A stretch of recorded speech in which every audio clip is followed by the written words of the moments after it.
Alright, what's up YouTube? Welcome to my channel, and this video is going to be the first video of an ongoing series of short clips I'm going to be releasing titled Learn How to Invest. And it's going to teach you everything you need to know about investing and how to build long-term wealth. And it's not just going to be about stocks. I'm going to cover everything such as ETF investing, mutual fund investing, bonds, real estate, precious metals, and even some of the more esoteric alternative asset markets like investing in collectibles, which is kind of an emerging form of investing.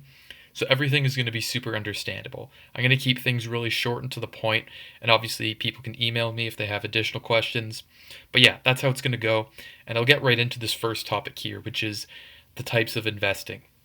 So there's two main types of investing, and different people will say different things. There's certainly various subsets of types of investing within these two categories, but really you're just looking at value investing versus growth investing. So value investing, you're typically looking at companies that are kind of in their maturity phase. So I have this product life cycle down here. So companies that are kind of around here. They've been around for a while. They've been around for many, many years. They're established. They have stable cash flows, competent management. You know what to expect from them. These are typically companies like insurance companies, banks, telecoms, and what people will do is they'll try and calculate the value of that company, compare it to what the market's valuing them as, and if what they value them is greater than what the market has, then they've identified a value stock and they would invest in it. So that's the crux of value investing.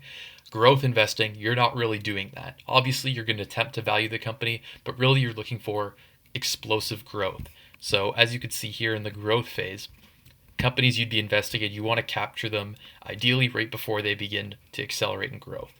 So one example of a growth type industry now would be something like sports betting. Right now, a lot of people think sports betting is going to go to the moon and it's going to be the next big thing. So a lot of sports betting stocks, for example, DraftKings, are very much growth-oriented stocks. Now, as a general rule, value investing will involve being paid a dividend by the company you invest in because growth companies are typically using all the money they make and reinvesting it back into the business. Whereas value investing, they're more concerned about generating returns for their shareholders. Another key thing you want to keep in mind is value is forever, whereas growth is temporary. So true value investing means identifying companies that have that coveted economic moat. And what that economic moat is it's something valuable in the marketplace that is distinct to that company. So take McDonald's, for example. The McDonald's brand and sort of the franchise agreements they have with their franchisees are extremely valuable because the franchisees pay them franchise fees and McDonald's basically just gets passive income. Whereas growth is only temporary. A company cannot grow exponentially forever, despite what a lot of people seem to think that whatever is happening now will happen into the future and a growth stock will only continue to go up exponentially in value for eternity. That's just not the case. So yeah, value investing can be boring at times and you're looking at a longer time horizon. And you're probably in some instances will make less money if you picked the right growth stock, for example. But it's a lot lower risk. The stocks are less volatile. And really, you can value stocks without having industry specific knowledge. Whereas with growth investing, in order to identify the next big thing, let's be honest, you do need some sort of inside knowledge into what the trends are going to kind of play out for in that specific industry. And obviously, since the company's not paying dividends, you're not going to make any money until you eventually engage in a transaction to sell that stock.